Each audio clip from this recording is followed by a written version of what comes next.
ஆண்டவராகிய இயேசு கிறிஸ்துவின் நாமத்தில் உங்களை வாழ்த்துகிறேன். மீண்டும் ஆகிய ஒரு பகுதியை உங்கள் சந்திப்பதில் மிகவும் சந்தோஷம் அடைகிறேன். ஒரு கணவன் இருந்தாராம். அந்த கணவனுக்கு தன்னுடைய மனைவிக்கு ஒரு குறை உண்டு. அவங்களுடைய காது சரியாக கேட்கவில்லை என்று சொல்லி என்ன செய்தாராம், டாக்டரை பார்த்து என் மனைவிக்கு சரியாக காது கேட்கவில்லை என்று சொல்லி எப்படி அது நான் அறிந்து கொள்வது என்று சொல்லும்போது அந்த டாக்டர் ஒரு ஆலோசனை கொடுத்தாராம். என்ன செய்யுங்க, அவங்களுக்கு தூரமாக நின்று அவங்க தூரத்துலேருந்து அவங்கள அழைத்து பாருங்க, அப்புறம் இன்னும் கொஞ்சம் கிட்ட போய் அழைத்து பாருங்க, இன்னும் கொஞ்சம் கிட்ட போய் அழைத்து பாருங்க, எவ்வளோ தூரத்துக்கு வரைக்கும் அவங்க காது கேட்குது என்று சொல்லி அப்படியாக அந்த டாக்டர் ஆலோசனை கொடுத்தாராம். அப்போ இந்த கணவர் என்ன செய்தாராம், வீட்டுக்கு போயிட்டு அவங்களோட மனைவி அவருடைய மனைவி சமைக்கிற இடத்துல சமைத்து கொண்டு இருக்கும் போது தூரத்துல இருந்து இந்த ஹால்வேல இருந்து அவர் மனைவியை சொன்னாராம். மனைவி இடத்துல சொன்னாராம், இன்னைக்கு சாப்பாடு என்ன என்று சொல்லி அவர் கேட்டாராம். அப்போ எந்த ஒரு ரெஸ்பாண்ட், எந்த ஒரு பதில் வரவில்லை. அப்போ என்ன செஞ்சாராம், இன்னும் கொஞ்சம் கிட்ட போய் இன்னைக்கு சாப்பாடு என்ன, என்ன சமையல்னு கேட்டாராம். அப்பயும் எந்த ஒரு பதிலும் வரவில்லை. அப்போ என்ன செய்தாராம், கிட்ட போய் பின்னாலே நின்று இன்னைக்கு சமையல் என்ன என்று கேட்டாராம். அவங்க திரும்பி அவங்க சொன்னாங்களாம், 3 தடவை சொல்லிட்டு இருக்கேன், நான் கோழிக்கறி சமைச்சிட்டு இருக்கேன், கோழிக்கறி சமைச்சிட்டு இருக்கேன், கோழிக்கறி சமைச்சிட்டு இருக்கேன்னு சொல்லி 3 தடவை சொன்னேன், உங்கள் காது கேட்கலையா என்று சொன்னாங்களாம். திருமண வாழ்க்கை, கணவன் மனைவி என்ற திருமண வாழ்க்கை, அது நிறைய காரியத்திலே நிறைய இன்கிரீடியன்ட்ஸ், நிறைய காரியத்தில் இணையப்பட்ட ஒரு காரியமாக இருக்கிறது, ஒரு இணைப்பாக இருக்கிறது. இது ஒரு சாதாரணமான காரியம் அல்ல. கணவன் மனைவியோட உறவு மிக மிக முக்கியமாக இருக்கிறது. இந்த கணவன் மனைவி என்ற அந்த உறவு தேவனால் இணைக்கப்படுகிற ஒரு உறவாக இருக்கிறது. இந்த காரியத்தை குறித்து இந்த நாள் நாம் தியானிக்க போகிறோம். ஏனென்றால் இது மிகவும் மிகவும் ஒரு அவசியமாக பேச வேண்டிய ஒரு காரியமாக இருக்கிறது இந்த காலகட்டத்தில். ஏனென்றால் சத்ருவானவன் இந்த குடும்பத்தை, இந்த பேசிக் யூனிட், சபையாக இருக்கிற இந்த பேசிக் யூனிட்டை தாக்கும்படிக்கு இந்த கணவன் மனைவியோட உறவு, அந்த முதல் இணைப்பு, கர்த்தர் கொடுத்த முதல் ஒருமனப்பாடை உடைக்கும்படிக்கு சத்ருவானவன் அநேக வகை தேடுகிறான். இந்த காலகட்டத்தில் பார்க்கும்போது உலகத்தின் வழிகள், உலகத்தின் கலாச்சாரங்கள் குடும்பத்துக்குள்ள, கிறிஸ்துவ குடும்பத்துக்குள்ள, கிறிஸ்துவன் கணவன் மனைவிக்குள்ள வந்து விட்டது நம்ம பார்க்கிறோம். அநேக காரியங்கள் கேள்விப்படுகிறோம். சில காரியங்கள் வேதனையாக இருக்கிறது நம்ம பார்க்கும்போது. ஆகையால் ஏன் இந்த பிரசங்கம், ஏன் இந்த செய்தி, இது நான் சாதாரணமாக எடுக்கவில்லை. இது நம்ம போன வாரம் 2 வாரமாக என்கவுண்டர் சீரீஸ் நம்ம பார்த்து கொண்டு வருகிறோம், எப்படியாக தேவன் இடைப்படுகிறார் என்று. ஆனாலும் ஆவியானவர் உணர்த்தபடினாலே, ஆவியானவர் இந்த நாளிலே இந்த காரியம் உங்களிடத்துல பேசும்படிக்கு உணர்த்ததினாலே இந்த காரியத்தை உங்கள் மத்தியில் கொண்டு வருகிறேன். ஆகையால் இந்த நாளிலே 2 முக்கியமான காரியத்தை, திருமண வாழ்க்கை குறித்து நிறைய காரியங்கள் நாம் பார்க்கலாம். ஆனால் 2 முக்கியமான காரியத்தை பார்த்து இந்த நாளிலே நாம் கற்றுக்கொள்ள போகிறோம். உங்களை உற்சாகப்படுத்த ஆசைப்படுகிறேன். நம்ம எல்லோரும் சேர்ந்து கற்றுக்கொள்வோம், சேர்ந்து ஸ்திரப்படுவோம், சேர்ந்து பலப்படுவோம் இந்த நாளிலே. ஆமென். ஆகையால் தேவ பிள்ளைகளே, இந்த திருமண வாழ்க்கை சொல்லும் போது அது சொன்னது போல பல காரியத்தினால் கட்டப்படுகிற ஒரு இணைப்பாக இருக்கிறது. இது 2 பேரும், கணவன் மனைவியும் இணைந்து செயல்பட்டு இதற்காக பாடுபட்டு அதுல பல பாடுகள், இணைப்பு கிரியைகள் இருக்கப்படுகிற ஒரு காரியமாக இருக்கிறது பிள்ளைகளே. ஆகையால் இப்படியாக ஒரு வீடு கட்டுவது போல, அந்த வீடு கட்டுவதற்கு கல் தேவைப்படுகிறது, அந்த வீடை கட்டுவதற்கு பலகை தேவைப்படுகிறது, அஸ்திவாரம் தேவைப்படுகிறது, ஜன்னல் தேவைப்படுகிறது, கதவு தேவைப்படுகிறது. அதே போல இந்த திருமண வாழ்க்கை, இந்த கணவன் மனைவியோட வாழ்க்கை எப்படி என்னென்ன காரியங்கள் தேவைப்படுகிறது என்றால், இந்த வீடை கட்டும்படிக்கு அன்பு தேவைப்படுகிறது, பாசம் தேவைப்படுகிறது, சாந்தம் தேவைப்படுகிறது, புரிந்துன்ற உணர்வு தேவைப்படுகிறது. ஆகையால் பொறுமை தேவைப்படுகிறது. அநேக காரியங்கள், தேவன் கொடுத்த எல்லா அந்த ஆவியின் கனிகள் தேவைப்படுகிறது. அதுக்கு முக்கியமாக, இதுக்கெல்லாம் முக்கியமான ஒரு காரியம், இந்த வீட்டை கட்டுவதற்கு, இந்த கணவன் மனைவி உறவை ஸ்திரப்படுத்துறதுக்கு, அந்த வீட்டை அசைக்காதபடி இருப்பதற்கு அஸ்திபாரம். எப்படியாக வேதத்தில் எழுதப்பட்டிருக்கிறது போல இந்த அஸ்திபாரம் ஆண்டவராக இயேசு கிறிஸ்துவாய் இருக்கிறார். அந்த கற்பாறை மேல் அஸ்திபாரம் இருக்கும் போது, நம் ஆண்டவராக இயேசு கிறிஸ்து மேல் கணவன் மனைவி திருமண வாழ்க்கை அஸ்திபாரம் இருக்கும் போது அந்த வீடு அசைக்கப்படாது. அந்த வீடு உறுதியாக இருக்கும். ஹல்லேலூயா. அதனாலதான் இந்த நாளிலே வேதத்தின் கோட்பாடுகள் பிரகாரம் எப்படியாக ஒரு கணவன் மனைவி உறவு இருக்க வேண்டும், எந்த அஸ்திபாரத்தில் இருக்க வேண்டும் என்று நாம் பார்க்க போகிறோம். தேவன் கொடுத்த கோட்பாடுகளிலே நாம் இந்த அஸ்திபாரத்தை வைக்கும் போது தேவ பிள்ளைகளே அது ஆசீர்வாதமாய் இருக்கும். நீங்கள் ஆசீர்வாதமாய் இருப்பீர்கள், உங்களுடைய குடும்பத்துக்கு பிள்ளைகளுக்கு ஆசீர்வாதமாய் இருப்பீர்கள், பிறருக்கு ஆசீர்வாதமாய் இருப்பீர்கள், உங்களுடைய சந்ததிக்கு நீங்கள் ஆசீர்வாதத்தை விடுவிக்கிற ஒரு தம்பதிகளாக இருப்பீர்கள். ஆமென். ஹல்லேலூயா. தேவ பிள்ளைகளே இந்த நாளிலே நாம் ஜெப சிந்தையோடு இந்த காரியத்தை கேட்போம். அது மட்டுமல்ல, நாம் இந்த செய்தியை கேட்ட பிறகு நாம் அநேக கிறிஸ்துவ கணவன் மனைவிகளுக்காக குடும்பத்துக்காக ஜெபிக்க வேண்டிய ஒரு அவசியமாக இருக்கிறது பிள்ளைகளே. ஏனென்றால் இந்த லாக்டவுன்ல நான் என்ன விசுவாசிக்கிறேன், கர்த்தர் மீண்டுமாக குடும்பம் இணையும்படி கர்த்தர் கிருபை செய்தார்.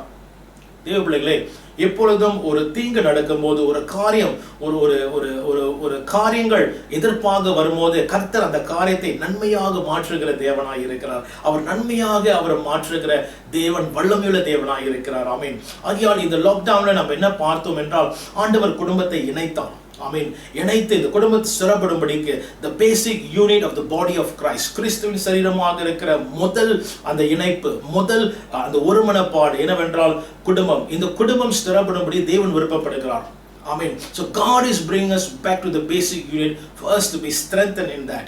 அந்த காரியத்தில் நாம் ஸ்திரப்படும்படிக்கு தேவன் மீண்டுமாக கொண்டு போயிருக்கிறார். ஆகையால் கணவன் மனைவி முதலாவதாக ஸ்திரப்படும் போது குடும்பங்கள் ஸ்திரப்படும், குடும்பங்கள் ஸ்திரப்படும் போது சபை ஸ்திரப்படும், சபை ஸ்திரப்படும் போது தேசங்கள் கர்த்தருக்காக எழும்பும். ஆமென். ஹல்லேலூயா.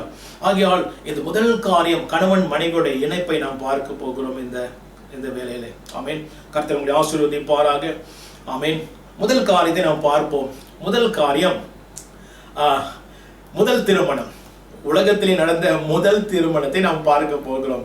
இந்த திருமணத்துல மேலத்தாளம் இல்லை, இந்த திருமணத்துல பத்திரிகை அடிக்கவில்லை, இந்த திருமணத்துல திரளான கூட்டம் இல்லை, இந்த திருமணத்துல பெரிய பெரிய டெக்கரேஷன் இல்லை, பேனர் இல்லை. டெக்கரேஷன் இருந்திருக்கலாம், எல்லா காட்டு செடிகள், ஆட்கள் இருந்திருக்கலாம், எல்லாம் மிருகங்களாக இருந்திருக்கலாம். உங்களுக்கு நிச்சயமாக இப்ப தெரிஞ்சிருக்கும் என்ன திருமணம் என்று. ஆதாம் ஏவாள் ஆண்டவர் உருவாக்கி ஆண்டவர் இருவரும் இணைத்தார். God made them as one. இதை குறித்து நாம் தியானிக்க போகிறோம். And this is my first point. வாசிப்போம். ஆதியாகமம் 2வது அதிகாரம் 18வது வசனம் 21, 22, 23, 24. ஆதியாகமம் 2வது அதிகாரம் 18வது வசனம் 21வது வசனத்திலிருந்து 24வது வசனம் வரை நாம் வாசிக்க கேட்போம். பின்பு தேவனாகிய கர்த்தர், மனுஷன் தனிமையாய் இருப்பது நல்லதல்ல, ஏற்ற துணையை அவனுக்கு உண்டாக்குவேன் என்றார். அப்பொழுது தேவனாகிய கர்த்தர் ஆதாமுக்கு அயர்ந்த நித்திரையை வரப்பண்ணினார். அவன் நித்திரை அடைந்தான். அவர் அவன் விலா எலும்புகளில் ஒன்று எடுத்து அந்த இடத்தை சதையால் அடைத்தார். தேவனாகிய கர்த்தர் தாம் மனுஷனில் எடுத்த விலா எலும்பை மனுஷியாக உருவாக்கி அவளை மனுஷனிடத்தில் கொண்டு வந்தார். அப்பொழுது ஆதாம், இவள் என் எலும்பில் எலும்பும் என் மாம்சத்தில் மாம்சமுமாய் இருக்கிறாள். இவள் மனுஷனில் எடுக்கப்பட்டபடியினால் மனுஷி எனப்படுவாள் என்றான். இது நிமித்தம் புருஷன் தன் தகப்பனையும் தன் தாயையும் விட்டு தன் மனைவியோடு இசைந்திருப்பான், அவர்கள் ஒரே மாம்சமாயிருப்பார்கள். தேவன் எல்லாவற்றையும் படைத்து, ஆதியாகமத்தில் நாம் பார்க்கிறோம், ஆண்டவர் எல்லாவற்றையும் படைத்தார். வானத்தையும் பூமியை படைத்து ஆண்டவர் மிருகங்கள், செடிகள், கொடிகள் எல்லாம் படைத்து 6ஆம் நாள் ஆண்டவர் மனிதனை படைத்தார். கவனிங்கள், எல்லாம் படைக்கும் போது நன்றாய் இருந்தது சொன்ன தேவன், ஆனாலும் மனிதனை படைத்த பிறகுதான் ஆண்டவர் இது எல்லாவற்றையும் பார்த்து அந்த பரிபூரணத்தை பார்த்து ஆண்டவர் சொன்ன வார்த்தை என்னவென்றால், மிகவும் நன்றாயிருந்தது என்று கர்த்தர் சொன்னார். ஆமென். வெரி குட் என்று ஆண்டவர் சொன்னார். எப்பொழுது ஆண்டவர் அவருடைய திட்டம் மனிதனை கொண்டு வந்தது பூமியிலே ஆளுகை செய்யும்படிக்கு, மனிதன் இந்த பூமியை ஆண்டு கொள்ளும்படிக்கு ஆண்டவர் வைத்து இருவரும் கணவன் மனைவியை இணைத்து ஆண்டவர் ஆளுகை செய்யுங்கள் என்று ஆசீர்வதித்தாரோ, மிகவும் நன்றாயிருந்தது என்று தேவன் கண்டார். ஆமென். God saw them as very good. ஆகையால் தேவ பிள்ளைகளே, முதல் காரியம் என்னவென்றால், முதல் காரியம் உங்கள் மத்தியிலே நான் பேச போகிற இந்த கணவன் மனைவி திருமண வாழ்க்கையின் ஆசீர்வாதம், தேவன் கொடுத்த ஆசீர்வாதம் என்னவென்றால், ஆண்டவர் இருவர் 2 பேரும் ஒரே மாம்சமாகி கர்த்தர் இணைத்தார். ஆமென். God made them as one. வேதம் சொல்லுகிறது 24வது வசனத்துல முதல்ல நம்ம வாசிக்க கேட்டோம். 2வது அதிகாரம் 24வது வசனம், அவர்கள் ஒரே மாம்சமாயிருப்பார்கள், அவர்கள் ஒரே மாம்சமாயிருப்பார்கள். ஆமென். They will be one flesh. ஆமென். எப்படியாக தேவன் இருவரும் ஒன்றாக ஆண்டவர் இணைத்தார். தேவ பிள்ளைகளே, இது ஒரு பெரிய காரியம். இது தேவனுடைய இணைப்பு, இது தேவனுடைய சித்தம். ஆண்டவர் எப்பொழுதும் ஒருமனப்பாடு விரும்புகிறவர். ஆமென். ஒருமனப்பாடை அவர் அதிகமாய் விரும்புகிற தேவனாய் இருக்கிறார். பிதா, குமாரன், பரிசுத்த ஆவியானவர் அவர் ஒன்றாக இருக்கிறார்கள். ஆமென். ஒரே தேவனாய் இருக்கிறார்கள். அப்படியாக கணவன் மனைவியும் இணைத்து ஆண்டவர் ஒரே மாம்சமாயிருப்பார்கள் என்று ஆண்டவர் சொன்னார். மத்தேயு 19:6 பார்க்கும்போது ஆண்டவர் இயேசு கிறிஸ்துவை சொல்லுகிறார், தேவன் இணைத்ததை மனுஷன் பிரிக்காதிருக்க கடவான். தேவன் இணைக்கிறதை மனுஷன் பிரிக்காதிருக்க கடவான். ஆகையால் இந்த இணைப்பு யார் செய்கிறார்? இந்த கணவன் மனைவியாக இணைக்கிறதை யார் செய்கிறார் என்றால் தேவனே செய்கிறார். தேவனே அந்த இணைப்பை கொண்டு வருகிறார். இது ஒரு பயங்கரமான அற்புதமான ஒரு காரியமாக இருக்கிறது. இது ஒரு வல்லமையான காரியமாக இருக்கிறது. தேவன் இடைப்படுகிற ஒரு இணைப்பாக இருக்குது. நல்லா கவனிப்போம். இது மனிதன் எடுக்கிற செயல் அல்ல, மனிதன் எடுக்கிற தீர்மானம் அல்ல, குடும்பமாக இருக்கிற செயல் அல்ல. இது தேவனால் இணைக்கப்படுகிற ஒரு காரியமாக இருக்கிறது. இந்த கணவன் மனைவி ஒன்றாயிருப்பது தேவனால் செயல்படுகிற காரியமாக இருக்கிறது. ஹல்லேலூயா. ஆகையால் ஆண்டவர் இந்த இணைப்பை கொண்டு வருகிறார். மீண்டுமாக சொல்லுகிறேன், ஆண்டவர் இயேசு கிறிஸ்து சொல்லுகிறார், தேவன் இணைத்ததை, ஆமென், தேவன் இணைத்ததை யாருமே பிரிக்க கூடாது. ஹல்லேலூயா. ஆகையால் நம்ம அந்த திருமணத்தை நம்ம பார்க்கும்போது ஒரு ஆண் ஒரு பெண்ணும் அந்த திருமணத்துல வரும்போது ஒரு உடன்படிக்கை எடுக்கிறார்கள். அந்த இடத்துல அந்த உடன்படிக்கை, அந்த ஒப்பந்தம் அவர்களுக்குள்ள மட்டுமல்ல, தேவனுக்கு முன்பாக, தேவனுடைய பிரசன்னம் முன்பாக அந்த உடன்படிக்கை என்னவென்றால், இப்படியாக பிதா, குமாரன், பரிசுத்த ஆவியானவர் ஒன்றாய் இருப்பது போல நாங்களும் அப்படியாக இன்பத்திலும் துன்பத்திலும் கஷ்டத்திலும் நஷ்டத்திலும் எல்லா சூழலிலும் ஒன்றாக இருப்போம் என்று எடுக்கிற ஒரு பொருத்தனை, எடுக்கிற ஒரு ஒப்பந்தம், உடன்படிக்கை, தேவன் முன்பாக எடுக்கிற உடன்படிக்கை. ஆமென். ஆகையால் ஆண்டவர் இந்த ஒருமனப்பாடை விரும்புகிற தேவனாய் இருக்கிறார். இந்த நாளிலே இதுதான் என் முதல் காரியம் என்னவென்றால், இந்த ஒருமனப்பாடு, நீங்கள் கணவன் மனைவி ஒருமனப்பாடுக்கு ஒன்றாய் இருக்கும்படி கர்த்தர் அழைத்திருக்கிறார். God call us to be one. Husband and wife, God call you to be one. கணவன் மனைவி, கர்த்தர் உங்களை ஒன்றாய் இருக்கும்படி கர்த்தர் உங்களை அழைத்திருக்கிறார். ஆமென். ஹல்லேலூயா. இதான் முதல் காரியம். அந்த ஒருமனப்பாடு கர்த்தரால் வருகிற ஒருமனப்பாடா இருக்கிறது. ஆகையால் இந்த ஒருமனப்பாடு யாருமே பிரிக்க கூடாது என்று ஆண்டவர் இயேசு கிறிஸ்து வலியுறுத்துகிறார்.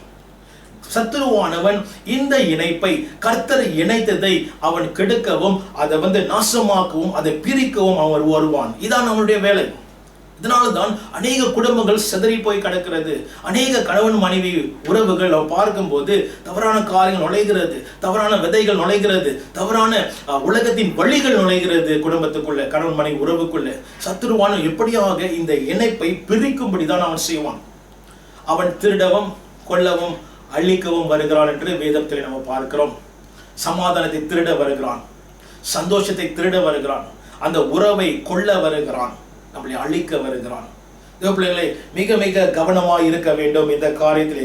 ஆகையால் உலகத்தின் வழிகள் நன்றாக நாம் கவனிக்க வேண்டும். உலகத்தின் கலாச்சாரங்கள் இன்றைக்கு உள்ள வந்து விட்டது. முதல் நான் சொன்னது போல உலகத்தின் வழிகள், what is normal to the world, what is normal, இதெல்லாம் இது நார்மலா நடக்கிற காரியம், இதெல்லாம் தவறு இல்லை அப்படின்னு சொல்லி உலகத்தில் நடக்கிற காரியங்கள் இன்னைக்கு நம்ம ஆண்டவருடைய பிள்ளைகளுடைய கணவன் மனைவி உறவுக்குள்ள வந்து விட்டது.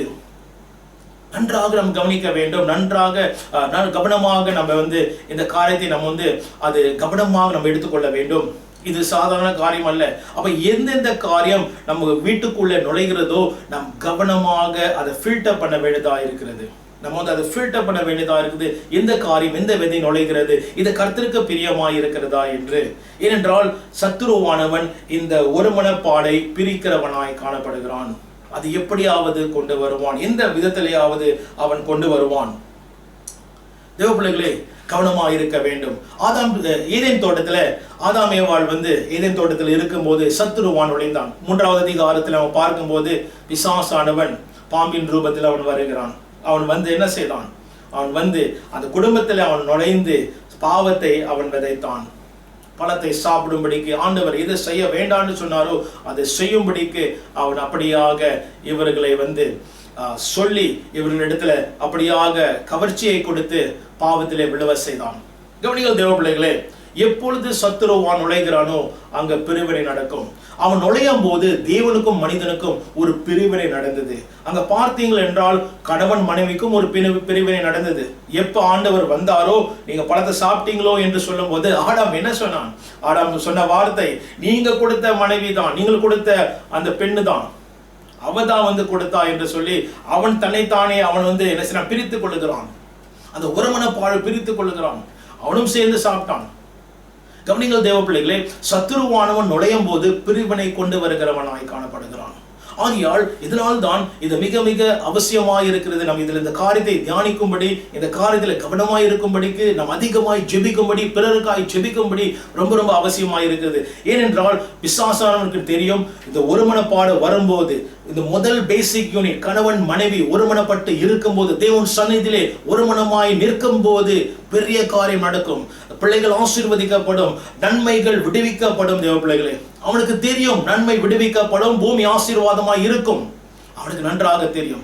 அதை கெடுக்க அவன் வருகிறான். ஆகையால் ஒருமனப்பாடு மிக மிக முக்கியமாக இருக்கிறது. நம் வாசி கேட்போம். ஆண்டவர் எப்படியாக மனுஷனை ஆசீர்வதித்தார், இவர்களை படைத்து, ஆதாம் இவர்களை படைத்து இப்படி கர்த்தர் ஒருமனப்படுத்தி இவங்களை ஒன்றாக்கி ஒரு மாம்சமாய் ஆக்கி எப்படி கர்த்தர் ஆசீர்வதித்தார் என்று நாம் பார்க்க போகிறோம். வாசிப்போம். ஆதியாகமம் 1வது அதிகாரம் 28வது வசனத்தை நாம் வாசி கேட்போம். ஆதியாகமம் 1:28. இங்கே ஆண்டவர் சொல்கிறார், பின்பு தேவன் அவர்களை நோக்கி, நீங்கள் பழுகி பெருகி பூமியை நிரப்பி அதை கீழ்ப்படுத்தி சமுத்திரத்தின் மச்சங்களையும் ஆகாயத்து பறவைகளையும் பூமியின் மேல் நடமாடுகிற சகல ஜீவ ஜந்துகளையும் ஆண்டு கொள்ளுங்கள் என்று சொல்லி தேவன் அவர்களை ஆசீர்வதித்தார் என்று பார்க்கிறோம். ஆண்டவர் இங்கு சொல்லுகிறார், அவர்களை நோக்கி, நீங்கள் பழகி பெருகுங்கள், பழகி பெருகுங்கள், பூமியை நிரப்புங்கள், அதை கீழ்ப்படுத்தி ஆண்டு கொள்ளுங்கள் என்று ஆண்டவர் சொல்லுகிறார். பழகி பெருகுங்கள் என்று சொல்லும் போது நம்ம என்ன பார்க்கலாம் என்றால், அங்க பழகி பெருகுங்கள் சொல்லும் போது அப்ப நம்ம என்ன யோசனை பண்றோம் என்றால், அங்க பெருக்கிடம் அப்படின்னா சொல்லும் போது பிள்ளைகளை பெற்று சந்ததியை உருவாக்க வேண்டும் என்று பழகி பெருகுங்கள் என்று இந்த வசனத்தை நாம் பார்க்கலாம். ஆனால் தேவ பிள்ளைகளே, நாம் இந்த ஆவியின் கண்ணோட்டத்தில் பார்க்கும்போது ஆவிக்குரிய தேவ பிள்ளைகள், ஆவிக்குரிய கணவன் மனைவிகள் பழுகி பெருக வேண்டும். அப்படின்னா அவர்களுடைய நன்மை விடுவிக்கப்பட வேண்டும். அவர்களுடைய நன்மை அவர்களுடைய சந்ததிக்கு சேர வேண்டும். தேவனுடைய நன்மை. கவனிங்கள், பழுகி பெறுங்கள், பூமியை நிரப்புங்கள் என்று எழுதப்பட்டிருக்கிறது. பூமியை நிரப்புங்கள் சொல்லும் போது மனுஷன் அந்த மாம்சத்தினால சரீரத்தினால் நிரப்புகிறது மட்டுமல்ல, ஆண்டவர் இதை குறித்து ஆண்டவர் அந்த இடத்துல ஆண்டவர் பேசுகிறார். ஆனாலும் தேவ பிள்ளைகளை ஆவியின் ரீதியில பார்க்கும் போது பூமியில் நிரப்புங்கள் சொல்லும் போது ஆண்டவர் அறிகிற அறிவிலே இந்த பூமி எப்படியாக சமுத்திரம் இந்த பூமியை நிரப்புகிறது போல அபாக்கு புத்தகத்தில் நம்ம பார்க்கிறோம். இந்த வசனத்தை 2வது அதிகாரம் 14வது வசனத்தை நாம் பார்க்கிறோம். எப்படியாக சமுத்திரம் இந்த பூமியை நிரப்புகிறது போல தேவன் அறிகிற அறிவு இந்த பூமியை நிரப்பப்பட வேண்டும் என்று வேதம் எழுதப்பட்டிருக்கிறது.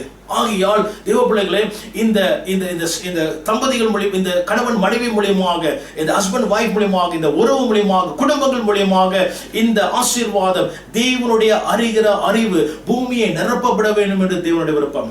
ஆமென். எப்படி நடக்கும்? இந்த ஒருமனப்பாடு இருக்கும் போது ஒன்றாய் இணைந்து தேவனுடைய ஆசீர்வாதம் இவர்கள் மூலியமாக கடந்து போக வேண்டும் என்று தான் கர்த்தருடைய விருப்பம். அதான் தேவன் ஆசீர்வதிக்கிறார். பூமியை நிரப்புங்கள். See, fill the earth with the knowledge of the love of Jesus Christ. 2வது காரியத்தை நாம் பார்க்க போகிறோம். Second thing. 1வது காரியம், தேவன் இணைத்ததை யாருமே பிரிக்க கூடாது. அந்த இணைப்பில் நாம் வாழ வேண்டும். நீங்களும் நானும் கணவன் மனைவிகள் தேவனுடைய இணைப்பிலே அழைக்கப்பட்டிருக்கிறோம். We are called to be one as husband and wife. 2வது காரியம், you are called to love one another. நீங்கள் ஒருவருக்கொருவர் நேசிக்கும்படிக்கு, அன்பு செலுத்தும்படி கர்த்தர் உங்களை அழைத்திருக்கிறார். ஆமென். ஒருவருக்கொருவர் அன்பு செலுத்த வேண்டும். இதுதான் பிரதான கட்டளை. வாசிப்போம். மத்தேயு 22வது அதிகாரம் 37-40. மத்தேயு 22:37-40. இயேசு அவனை நோக்கி, உன் தேவனாகிய கர்த்தரிடத்தில் உன் முழு இருதயத்தோடும், உன் முழு ஆத்துமாவோடும், உன் முழு மனதோடும் அன்பு கூறுவாயாக. இது முதலாம் பிரதான கற்பனை. இதற்கு ஒப்பாயிருக்கிற 2ஆம் கற்பனை என்னவென்றால், உன்னிடத்தில் நீ அன்பு கூறுவது போல பிறனிடத்திலும் அன்பு கூறுவாயாக என்பதே. இவ்விரண்டு கற்பனைகளிலும் நியாய பிரமாண முழுமையும் தீர்க்க தரிசனங்களும் அடங்கி இருக்கிறது என்றார். ஆண்டவர் இயேசு கிறிஸ்து கற்பனைகள் எல்லாம் 2 கற்பனைகளை சுருக்கி ஆண்டவருக்கு சொல்லுகிறார். என்னவென்றால் முதல் கற்பனை என்னவென்றால் ஆண்டவர் சொல்லுகிறார், உன் தேவனாகிய கர்த்தரை உன் முழு இருதயத்தோடும் உன் முழு ஆத்துமாவோடும் உன் முழு மனதோடும் நீ அன்பு கூறுவாயாக என்று ஆண்டவர் சொன்னார்.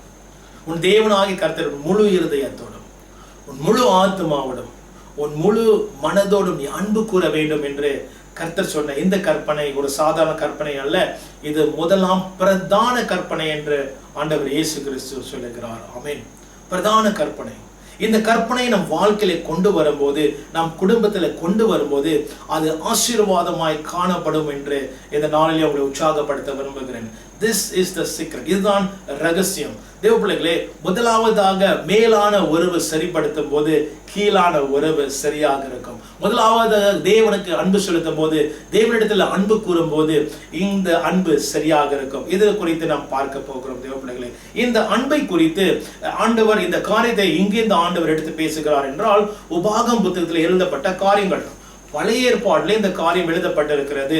உபாகமம் 6வது அதிகாரம் 4வது வசனத்திலிருந்து 9வது வசனம் நாம் பார்க்கும் போது, உபாகமம் 6:4-9 நாம் வாசிக்கும் போது அங்க என்ன பார்க்கிறோம் என்றால், அங்க ஆண்டவர் சொல்லுகிறார், உன் தேவனாய் கர்த்தர் உன் முழு இருதயத்தோடும் உன் முழு ஆத்மாவோடும் உன் முழு மனதோடும் நீ அன்பு கூற வேண்டும் என்று சொல்ல பிறகு, இந்த நான் சொல்லுகிற கற்பனை எல்லாம் நீ கை கொள்ள வேண்டும் என்று அதை நீ உன் பிள்ளைகளுக்கு கற்றுக் கொடுக்க வேண்டும். அது நீ உட்காரும் போதும் எந்திரிக்கும் போதும் நடக்கும் போதும் நீ அதை குறித்து பேச வேண்டும். நீ அந்த கதவுகளை நீ ஒட்ட வேண்டும். உன்னுடைய கையில நீ எழுதி கொள்ள வேண்டும் என்று பல காரியங்கள் எழுதப்பட்டிருக்கிறது அந்த பகுதியிலே. தேவ பிள்ளைகளே, அப்ப ஆண்டவர் என்ன சொல்கிறார் என்றால், அந்த அன்பு வீட்டிலே நிரப்பப்பட வேண்டும். அந்த அன்பு வீட்டுக்குள்ளே எந்த இடத்திலும் அது சூழ்ந்தப்பட்டிருக்க வேண்டும். அந்த தேவனுடைய அன்பு நடந்தாலும் போனாலும் எங்கே இருந்தாலும் அந்த தேவனுடைய அன்பினால் நிரப்பப்படும் போது அது ஆசீர்வாதமாய் காணப்படும் என்று இங்க நாம் பார்க்கிறோம். அல்லேலூயா. அப்ப அன்பு சொல்லும் போது எப்படிப்பட்ட அன்பு இது? ஆண்டவரே உம்மை நேசிக்கிறேன், ஆண்டவரே பாடல் மூலமாக உம்மை நேசிக்கிறேன், ஆண்டவரே உம்மை நேசிக்கிறேன் சொல்லி பாடல் படிப்பது அது அன்பா? தேவ பிள்ளைகளே, வேதத்தின் பிரகாரம் தேவனை அன்பு செலுத்துகிறோம் என்று நாம் சொன்னால், அவருடைய வார்த்தை கை கொள்ளும் போது, அவருக்கு பிரியமாய் நடக்கும் போது தான் தேவனுடைய அன்பிலே நாம் வாழ்கிறோம் என்று நாம் காணப்படுகிறோம். யோவான் 14வது அதிகாரம் 23வது வசனத்தில் நாம் பார்க்கும் போது, யோவான் 14:23, எப்படியாக அவர் வார்த்தை கை கொள்ளும் போது, அவர் வார்த்தைக்குள் நாம் வாழும் போது, ஜீவிக்கும் போது அவர் அன்பில் நிலைத்திருக்கிறோம் என்று ஆண்டவர் சொல்லுகிறார். அது மட்டுமல்ல, ஆண்டவர் சொன்ன பிறகு அவர் என்ன சொல்லுகிறார் என்றால், அப்படியாக நம்ம வார்த்தை பிரகாரம் வாழும் போது, ஜீவிக்கும் போது பிதா குமாரன் பரிசுத்தாவின் இப்படியாக அவர் நம் வீட்டில் வாசம் செய்வார்கள் என்று ஆண்டவர் இயேசு கிறிஸ்து சொல்லுகிறார். நானும் பிதாவும் வாசம் செய்வோம், உன் வீட்டிலே தங்குவோம் என்று ஆண்டவர் இயேசு கிறிஸ்து யோவான் 14வது அதிகாரத்தில் அவர் சொல்லுகிறார். ஆகிய தேவ பிள்ளைகளே, கவனிப்போம். அவரை நேசிக்கிறோம் என்று சொன்னால் அவருடைய கற்பனை நம்முடைய குடும்பத்திலே வர வேண்டும். அவரை நேசிக்கிறோம் என்று சொன்னால் அவருடைய சொல்லுகிற காரியங்கள் நம் வாழ்க்கையிலே கொண்டு வர வேண்டும். அவருக்கு பிரியமாய் வாழ்வது, அவர் வார்த்தைக்கு பிரியமாய் வாழ்வது, அவர் வார்த்தை கனப்படுத்தி அந்த வார்த்தையிலே குடும்பத்தை நடத்துவது தான் அந்த அன்பிலே வாழுகிற ஒரு குடும்பமாக காணப்படும். ஆமென். ஹல்லேலூயா. தேவ பிள்ளைகளே, இங்க நம்ம வசனத்தை நம்ம பார்க்கும் போது எப்படியாக பிரியமாய் அவருக்கு வாழ்வது என்று உபாகமம் புத்தகத்தில் எழுதப்பட்டிருக்கிறது. உபாகமம் 6வது அதிகாரம் 19வது வசனத்தை பார்க்கும் போது, நீ கர்த்தருடைய பார்வைக்கு செம்மையும் நன்மையுமாய் இருக்கிறதை செய்வாயாக. கர்த்தருடைய பார்வைக்கு செம்மையும் நன்மையுமாய் இருக்கிறதை செய்வாயாக. கர்த்தருடைய பார்வைக்கு, அவருடைய பார்வைக்கு நன்மையும், அவருடைய பார்வைக்கு செம்மையான காரியங்கள் செய்வாயாக என்று நாம் பார்க்கிறோம். Do what is pleasing to the Lord. ஆமென். இதுதான் அந்த உறவிலே, அந்த அன்பிலே நிற்கிற காரியம். என்னவென்றால் அவருக்கு பிரியமானதே செய்கிற காரியம். அவருக்கு என்ன பிரியமோ அது செய்கிற காரியம். அதனால்தான் இங்க உபாகமம் 6வது அதிகாரத்தை பார்க்கும் போது ஆண்டவர் என்ன சொல்லுகிறார்? நான் கற்பித்த கற்பனை எல்லாம் நீங்கள் கை கொள்ளுங்கள், அதன் பிரகாரம் நடவுங்கள் என்று ஆண்டவர் சொல்லுகிறார். அது பிரகாரம் நடக்கும் போது அவருக்கு செம்மையான, அவருக்கு பிரியமாய் நாம் வாழ்வோம் என்று இங்க நாம் பார்க்கிறோம். ஆண்டவர் இயேசு கிறிஸ்து அதுதான் சொல்லுகிறார். உன் தேவனாய் கர்த்தர் முழு இருதயத்தோடு நீ முழு ஆத்மாவோடு முழு மனதோடு அன்பு கூர்வாயாக சொல்லும் போது அவருடைய வார்த்தை, அவருடைய கற்பனை, அவருக்கு பிரியமாய் இருக்கிற வாழ்க்கை, முழு இருதயத்தோடு அவருக்கு பிரியமாய் இருக்கிற வாழ்க்கை, முழு மனதோடு அவருக்கு பிரியத்தை தேடுகிற ஒரு வாழ்க்கை, முழு ஆத்மாவோடு அப்படின்னா ஆவி சிந்தனை, நம்மளுடைய உணர்ச்சி, நம்மளுடைய சித்தம் எல்லாம் அவருக்கு பிரியமாய் நடக்கிற ஒரு வாழ்க்கையில வாழ வேண்டும் என்று இருக்கிற கரிசனை. ஆமென். தேவ பிள்ளைகளே, இந்த நாளிலே கர்த்தர் அவரை அன்பு செலுத்தும்படிக்கு, அவர் வார்த்தை கை கொண்டு அன்பு செலுத்தும்படி கர்த்தர் எதிர்பார்க்கிறார். அப்படியாக நாம் அன்பு செலுத்தும் போது, தேவனிடத்தில் அன்பிலே வாழும் போது, தேவ பிள்ளைகளே, அவருடைய அந்த அன்பு நம்முடைய குடும்பத்தை, திருமண வாழ்க்கை ஆசீர்வதிக்க ஆரம்பிக்கும். ஆண்டவர் இயேசு கிறிஸ்து இப்படியாக யோவான் 8:29 ஆண்டவர் அழகாக சொல்லுகிறார், என் பிதா எப்பொழுதும் என்னோடு கூட இருக்கிறார், ஏனென்றால் நான் பிரியமானதே நான் செய்கிறேன், அவருக்கு பிரியமானதே செய்கிறேன். யோவான் 8:29 அவருக்கு பிரியமானதே செய்கிறேன், அதனால் பிதா எப்பொழுதும் என்னோடு கூட இருக்கிறார் நாம் பார்க்கிறோம். தேவ பிள்ளைகளே, தேவனுடைய அன்புல நிலைத்திருக்கும் போது ஒருமனப்பாடு வரும். தேவனுடைய அன்புல நம் வாழ்க்கையில குடும்பத்துல வரும்போது ஆட்டோமேட்டிக்கா எப்படியாக பிதா இயேசுவோடு கூட இணைந்து ஒருமனப்பாடு இருக்கிறது போல தேவனுடைய பிரியம் நம் வாழ்க்கை இருக்கும் போது கணவன் மனைவி ஒன்றாக இணைவார்கள். ஆமென். இது பிரதான ஒரு ரகசியம். ஆமென். தேவனுடைய அன்பு. இரண்டாவது கற்பனை நாம் பார்க்கும் போது, இரண்டாவது கற்பனை என்ன சொல்லுகிறது? மேத்யூ 22:39 பார்க்கும்போது, இதற்கு ஒப்பாய் இருக்கிற இரண்டாம் கற்பனை என்னவென்றால், உன்னிடத்தில் நீ அன்பு கூறுவது போல பிறரிடத்திலும் அன்பு கூறுவாயாக என்பதே. உன்னிடத்தில் நீ அன்பு கூறுவது போல பிறரிடத்திலும் அன்பு கூறுவாயாக, நீ அன்பு கூறுவாயாக என்பதே என்று ஆண்டவர் அப்படியாக இரண்டாவது கற்பனை சொல்லுகிறார். எப்படி நாம் நம்மை நேசிக்கிறது போல பிறரை நேசிக்க வேண்டும். இங்கிலீஷ்ல அப்படி ஆகிறது, love your neighbor as you love yourself. Neighbour சொல்லும்போது, ஐலான் சொல்லும்போது யார் என்றால் பக்கத்துல இருக்கிறவங்க. உங்க பக்கத்துல கிட்ட இருக்கிறவங்க. கணவன் யாருன்னா உங்களுடைய மனைவி. மனைவி உங்க பக்கத்துல கிட்ட இருக்கிறவங்க யாருன்னா உங்களுடைய கணவன். முதலாவதாக அன்பு உங்களுடைய கணவன் மனைவி இடத்துல செலுத்த வேண்டும் தேவ பிள்ளைகளே. ஆமென். அதனால ஆண்டவர் இங்க சொல்லுகிறார், முதலாவதாக நாம் இந்த அன்பு செலுத்த வேண்டும். இதை குறித்து கொஞ்சம் பார்ப்போம். ஆண்டவர் இயேசு கிறிஸ்து அன்பை புரிந்து கொண்டோம் என்றால், அந்த அன்பை நம்மளுடைய குடும்பத்திலே நம்ம திருமண வாழ்க்கையில கொண்டு வந்தோம் என்றால், இந்த அன்பு அது ஆசீர்வாதமாக, இந்த அன்பு இணைக்கிற அன்பாக, இந்த அன்பு அந்த திருமண வாழ்க்கையை அது நீடித்த நாட்களாய் கொண்டு போகிற ஒரு பயங்கரமான வல்லமையான ஒரு காரியமாக இருக்கிறது பிள்ளைகளே. வாசிப்போம், நம்ம பார்ப்போம் இந்த இடத்துல எப்படியாக தேவனுடைய அன்பு எப்படிப்பட்ட அன்பு. ஆண்டவருடைய அன்பு ஒரு சாதாரண அன்பு அல்ல. ஆண்டவருடைய அன்பு அது ஒரு பலியிடுகிற அன்பு, அது எதிர்பார்க்காத அன்பு. ஆண்டவருடைய அன்பு நம்மளுடைய நன்மை எதிர்பார்க்காத அன்பு, மீண்டுமாக நாம் என்ன செலுத்துவோம் என்று பார்க்காத அன்பு. அவருடைய அன்பு அது தியாகம் செலுத்துகிற அன்பு. எப்படி நான் சொல்லுகிறேன் என்று நாம் பார்க்கும் போது, எப்படியாக ஆண்டவர் சிலுவிலே, ஆண்டவர் இயேசு கிறிஸ்து நமக்காக அவர் மரித்தார், நமக்காக அவர் ரத்தம் சிந்தினார், நமக்காக அவர் ஜீவனையை கொடுத்தார் என்று பார்க்கிறோம். ஆமென். தேவ பிள்ளைகளே, இதற்கு கவனிங்கள். முதல்ல நான் என்ன சொன்னேன்? அந்த ஒருமனப்பாடு. இந்த ஒருமனப்பாடுக்காக ஆண்டவர் அவர் எல்லாவற்றையும் கொடுக்கிற தேவனாய் இருக்கிறார். அந்த ஒருமனப்பாடுக்காக ஆண்டவர் ஆதியாகம புத்தகத்திலே அவர் திட்டமிடுகிற தேவனாய் இருக்கிறார். சத்துருவான அந்த உறவை அவன் அற்று போக செய்தான். பாவத்தினால அந்த உறவம் அற்று போயிற்று. ஆனால் ஆண்டவர் இயேசு கிறிஸ்து பிதாவானவர் ஆண்டவரை அனுப்பி உலகத்தை அவ்வளவாய் அன்பு கூர்ந்தபடினாலே ஆண்டவர் இயேசு கிறிஸ்துவை ஒரே பேரான குமாரனை அவர் அனுப்பி என்ன செய்தார்? நமக்காக அவர் ஜீவனையை கொடுத்தார். கவனிங்கள், இந்த ஒருமனப்பாடு வரும்படிக்கு ஆண்டவர் ஜீவனை கொடுத்தார். அந்த ஒருமனப்பாடு நிலை நிற்கும்படிக்கு ஆண்டவர் தன் ரத்தத்தை சிந்தினார். தேவ சபை எப்படியாக கிறிஸ்துவின் சரீரம் ஒன்றாய் இருக்கும்படிக்கு, இந்த கிறிஸ்துவின் சபை கிறிஸ்துவோடு கூட இணையும்படிக்கு, இந்த சபை இயேசு கிறிஸ்துவோடு கூட இணைந்திருக்கும்படிக்கு அவர் ரத்தம் சிந்தினார். அதனால்தான் தாபோஜன் நம்ம எடுக்கிறோம். தேவ பிள்ளைகளே, கர்த்தர் எப்படியாக அவர் அன்பு செலுத்தினார். அந்த அன்பு பார்க்காத அன்பு. ஆண்டவர் சிலுவையில் இருக்கும் போது ஆண்டவர் பார்க்கிறார். அவர்கள் என்ன செய்கிறார்கள்? அவர்கள் அங்க ஆண்டவர் இயேசுக்கு முன்பாக அவருடைய துணியை பிற்றுக்கொண்டு அங்க பார்க்கிறோம். அப்படியாக அவர்கள் செய்யும் போது ஆண்டவர் பிதாவை இவர்களை மன்னியும், இவர்கள் என்ன செய்கிறார்கள் என்று அறியாமல் செய்து கொண்டிருக்கிறார்கள் என்று ஆண்டவர் சொன்னதை நாம் பார்க்கிறோம் சிலுவையிலே. கவனிங்கள், அங்கே பாவம் செய்தோம், அவருக்கு விரோதமாய் செய்தோம், ஆண்டவர் இயேசு கிறிஸ்து நமக்காக மரித்தார். ரோமர் 5:8 பார்க்கும் போது, God demonstrated in his own love that he died while we were still sinners. He died for us. While we were still sinners, he died for us. நாம் பாவிகளாய் இருக்கையில் அவர் நமக்காக சிலுவையிலே மரித்தார் என்று பார்க்கிறோம். ஆண்டவர் எல்லாவற்றும் மனம் திரும்ப பிறகு அவர் மறிக்க கிடையாது. ஆண்டவர் பாவிகளாய் இருக்கையில் நாம் பாவம் செய்திருக்கிறோம், அப்பயும் அவர் என்ன செய்தார்? நமக்காக மரித்தார். இதுதான் அன்பு, இதுதான் பலியிடுகிற அன்பு, இதுதான் நன்மை எதிர்பார்க்காத அன்பு, அவர் கொடுக்கிற அன்பு.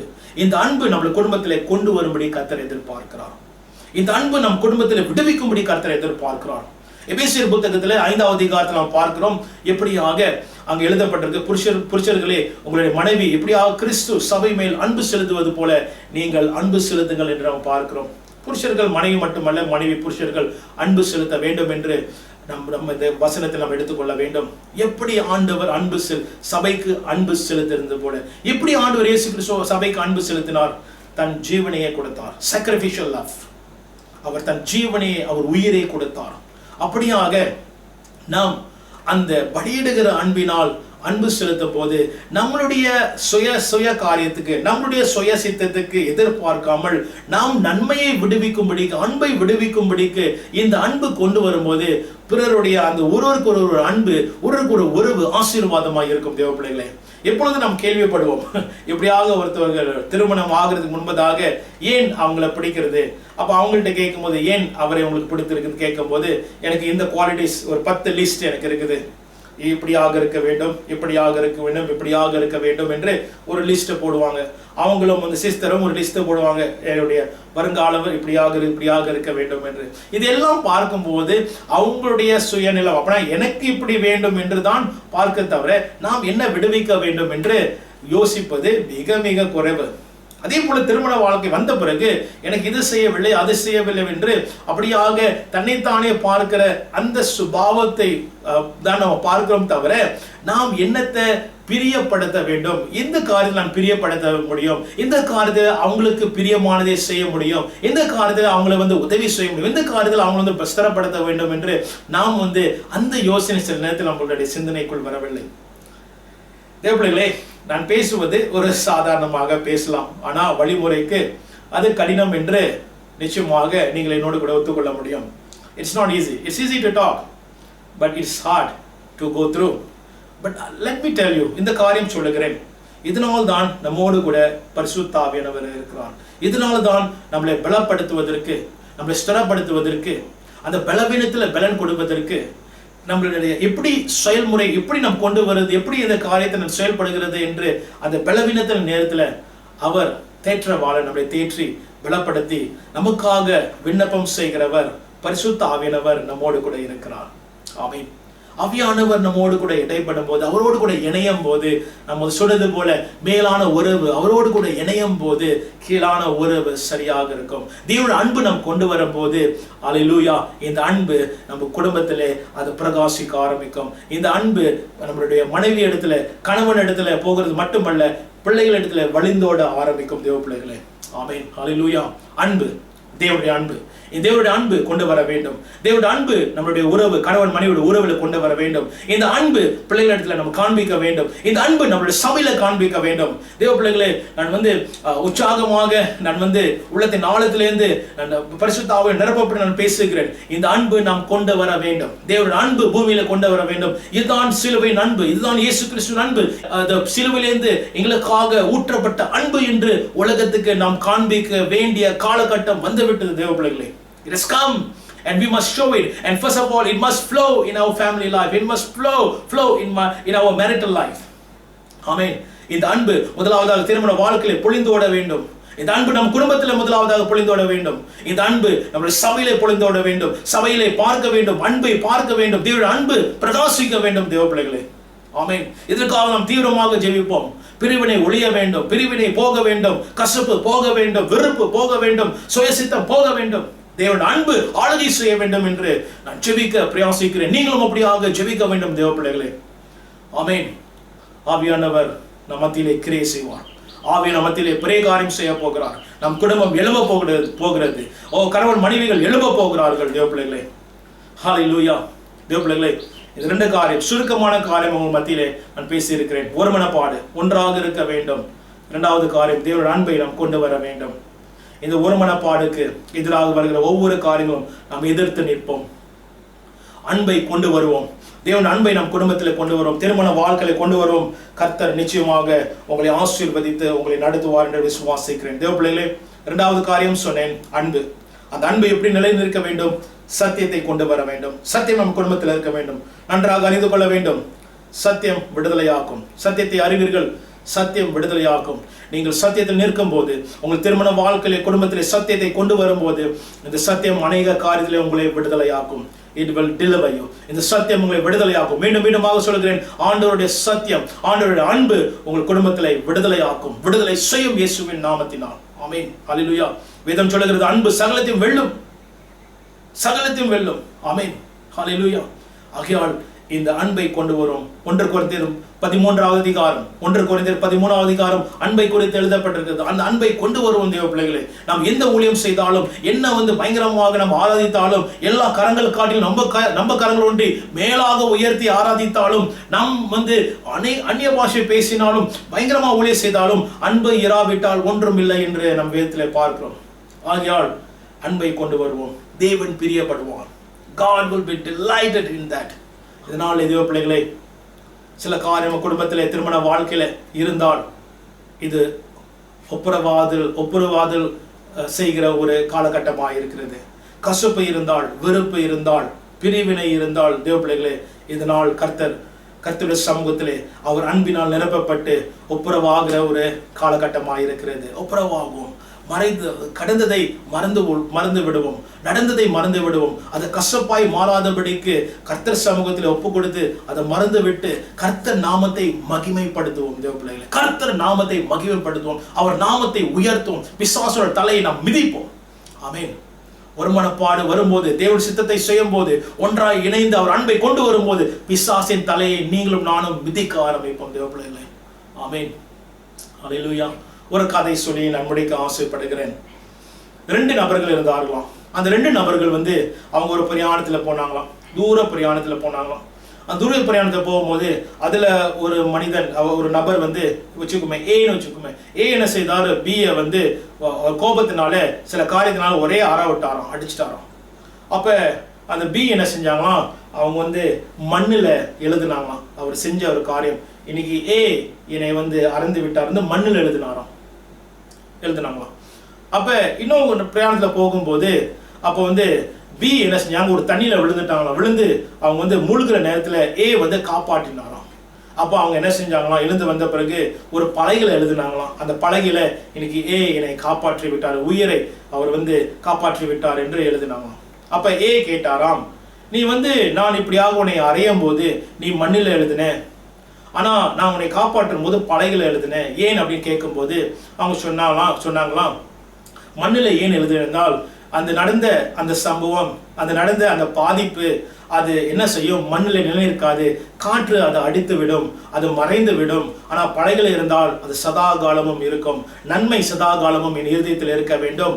ஆனாலும் நடந்த அந்த தவறான காரியங்கள், நடந்த அந்த பாதிப்பு அது மறைய வேண்டும் என்று சொன்னாங்களாம். இதே பிள்ளைகளே, அதே போல நடந்த காரியங்கள் மன்னிக்க வேண்டும், மறக்க வேண்டும். கஷ்டமாக இருக்கும், சொல்வதற்கு சுலபம், கஷ்டமாக இருக்கும். ஆனா பரிசுத்தாவின் உதவினால் அதை நாம் மறக்க வேண்டும். கர்த்தருடைய அன்பினால் நிரப்பப்பட்டு இந்த நாளிலே நாம் முன் சென்று ஒரு மனப்பாடினால் சமாதானத்தினால் நிரப்பப்பட வேண்டும். தேவ பிள்ளைகளே, கர்த்தர் உங்களோடு கூட இருக்கிறார். நான் இன்னைக்கு நான் உங்களுக்காக என்னோட பிரயாசம் ஜெபம் என்னவென்றால், தேவனுடைய ஷாலோம், தேவனுடைய சமாதானம் உங்கள் குடும்பத்தில் நிலைநிற்பதாக. தேவனுடைய சமாதானம் உங்களுடைய திருமண வாழ்க்கை, கணவன் மனைவி கட்டப்படுவதாக. தேவனுடைய சமாதானம், ஆண்டவர் இயேசு கிறிஸ்து சொன்ன ஒரு வார்த்தை, உலகத்தின் சமாதானம் உங்களுக்கு கொடுக்கவில்லை, என்னுடைய சமாதானத்தை உங்களுக்கு கொடுக்கிறேன் ஆண்டவர் சொன்னார். அவருடைய சமாதானத்தை ஆண்டவர் கொடுக்கிறார் என்றால் உலகத்தின் சமாதானம் அல்ல, அது தற்காலிகமான சமாதானம் அல்ல, அது பரலோகத்தில் வருகிற சமாதானம். அந்த சமாதானம் உங்களை திருமண வாழ்க்கையில் இணைப்பதாக, அந்த சமாதானம் உங்களுடைய குடும்பத்திலே இணைப்பதாக, அந்த சமாதானம் அந்த ஒருமனப்பாடு கொண்டு வருவதாக, அந்த சமாதானம் உங்களுடைய அன்பினால் நிரப்பப்படுவதாக. ஆமென். அதாவது ஆண்டவர் ஷீரட்ட வரும்போது, உயிர்த்தெழுந்த ஆண்டவர் வரும்போது சமாதானம் உண்டாவதாக என்று ஆண்டவர் சொன்னார். ஆமென். He releases the peace, the shalom of God. ஆமென். அதே போல உங்கள் குடும்பத்தில், உங்கள் திருமண வாழ்க்கையிலே சமாதானம் உண்டாவதாக. ஹல்லேலூயா. கர்த்தர் உங்களை ஆசீர்வதிப்பாராக. தேவ பிள்ளைகளே, இதனால் உற்சாகப்படுத்த விரும்புகிறேன். அஸ்திபாரம் ஆண்டவர் இயேசு கிறிஸ்துவில நாம் வைப்போம். அந்த அஸ்திபாரம் அவர் வார்த்தையில வைப்போம். அந்த அஸ்திபாரம் அவர் அன்பில வைப்போம். அந்த அஸ்திபாரம் அவர் எப்படியாக பிதா குமாரன் ஒன்றாயிருப்பது போல, பரிசுத்தாவின் ஒன்றாயிருப்பது போல நாமும் இணைந்து ஒன்றாயிருந்து அவர் நாமத்தை மகிமைப்படுத்துவோம். அப்படியாக குடும்பமாக நான் விசுவாசிக்கிறேன், வரக்கூடிய காலத்துல குடும்பமாக கணவன் மனைவியாக ஆண்டவர் இயேசு கிறிஸ்துவை மகிமைப்படுத்துகிற காலகட்டம். அப்படியாக நீங்கள் எழும்புவீர்கள் என்று விசுவாசிக்கிறேன். கர்த்தர் உங்களை ஆசீர்வதிப்பாராக. உங்களுக்காக ஜெபிக்க ஆசைப்படுகிறேன். நாம் எல்லோரும் சேர்ந்து ஜெபம் பண்ணுவோம். எங்கள் வல்லமையுள்ள பரிசுத்த எங்களை இணைத்த ஆண்டவரே, அன்பினால் நிரப்பின ஆண்டவராக இயேசு கிறிஸ்துவின் நாமத்தில் நாங்கள் ஜெபிக்கிறோம். இந்த வேளையில பிதாவே, இதோ சுவாமி, நம்முடைய வார்த்தை கேட்டோம் ஆண்டவரே. பல சீரீஸ், பல காரியங்கள் நாம் கடந்து வந்தோம். இந்த நாளிலே இது முக்கியம் என்று ஆண்டவரே இந்த வார்த்தை கொடுத்ததுக்காய் நன்றி. இந்த வார்த்தை நாங்கள் கவனமாக எடுத்துக்கொள்கிறோம். எங்கள் ஆவியில் எடுத்துக்கொள்கிறோம். எங்கள் சபைக்கு நாங்கள் எடுத்துக்கொள்கிறோம். எங்கள் தேசங்களுக்கு எடுத்துக்கொள்கிறோம் சுவாமி. இயேசுவின் நாமத்தினால் கர்த்தர் இணைத்ததை எதுவும் பிரிக்காதபடிக்கு, கர்த்தர் இணைத்ததை எதுவும் அதை அசட்டை பண்ணாதபடி, அதை பிரிவினைக்குள் கொண்டு போகாதபடி இயேசுவின் நாமத்தில் நாங்கள் அப்புறப்படுத்துகிறோம். ஆண்டவரே, நாங்கள் உம்முடைய கர்த்தாவை அன்பினால் பாதுகாத்து என் தேவன் நடத்தும்படி ஜெபிக்கிறேன். அப்படியாக சுவாமி, இந்த நாளிலே கர்த்தாவே ஒவ்வொரு குடும்பங்களுக்காய் ஜெபிக்கிறேன். தேவனுடைய ஷாலோம் சமாதானம் கடந்து வருவதாக. என் தேவனுடைய சமாதானம் பரத்திலிருந்து கர்த்தாவே ஒவ்வொரு குடும்பத்திலே வருவதாக. ஆண்டவரே, இந்த நாளிலே கர்த்தாவே கசப்பான உறவுகள், ஆண்டவரே வெறுப்பின் உறவுகள், ஆண்டவரே இதோ சுவாமி ராஜா வெறுத்து போன கர்த்தாவே பிரிந்திருக்கிற உறவுகள் இயேசுவின் நாமத்திலே இணைக்கப்படுவதாக. இயேசுவின் நாமத்தில் கர்த்தருடைய சித்தத்தின்படி உடன்படிக்கை எடுத்தபடி ஆண்டவரை இணைவதாக. இயேசுவின் நாமத்தினால் கர்த்தாவே எல்லா வேறுபாடு எடுத்து போட்டு அவர் அன்பினால், உம்முடைய அன்பினால், தேவனுடைய அன்பினால், சிலுவையின் அன்பினால் இணைக்கப்படுவதாக இப்பொழுது இயேசுவின் நாமத்தினால். தகப்பனே, அது மட்டுமல்ல ஆண்டவரே, தேவையில்லாத உறவுகள், இந்த கர்த்தாவை உறவுக்கு வருகிற தேவையில்லாத உறவுகள், தேவையில்லாத நபர்கள் இயேசுவின் நாமத்தில் அப்புறம் போவதாக. இந்த குடும்பத்தில் நெருங்காதபடி இயேசுவின் நாமத்தில் போவதாக. தேவையில்லாத பழக்க வழக்கங்கள், இந்த திருமண வாழ்க்கை கெடுக்கிற பழக்க வழக்கங்கள் இயேசுவின் நாமத்தில் விட்டு போவதாக. அப்படியாக தகப்பனே, உம்முடைய கர்த்தாவை பிரசனம் இந்த குடும்பத்திலே காத்து நடத்தும்படி ஜெபிக்கிறேன். ஒவ்வொரு திருமண வாழ்க்கை சுவாமி, ஒவ்வொரு குடும்பம் ஆண்டவரே, உம்முடைய சத்தியத்தை நிலைநிற்க கர்த்தாவை, சத்தியத்திலே வாழ, சத்தியத்திலே ஜீவிக்க, அப்படியாக ஜீவிக்கும் போது அன்பு நிரப்பப்படுகிறதுக்காய் நன்றி. தெய்வம் வாசம் செய்கிறதுக்காய் நன்றி சுவாமி.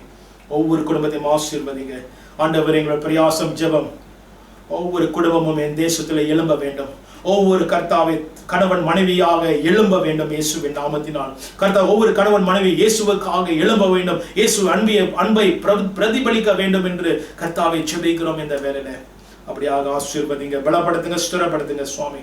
நாங்கள் அப்படியாக ஒப்புக் கொடுக்கிறோம் கர்த்தாவே. நன்றி செலுத்துகிறோம். வார்த்தைக்காய் நன்றி. இயேசுவின் நாமத்தில் அப்படியாக ஆவில் நாங்கள் எடுத்துக்கொள்கிறோம் சுவாமி. இதை கர்த்தாவே நாங்கள் கவனத்தை செலுத்தி கர்த்தாவே நாங்கள் கர்த்தாவை ஜெபிக்கிறவர்களாக, பாதுகாக்கிறவர்களாக, செயல்படுகிறவர்களாக காணப்பட ஒப்புக் கொடுக்கிறோம். இயேசுவின் நாமத்தில் ஜெபிக்கிறோம் பிதாவே. ஆமென், ஆமென்.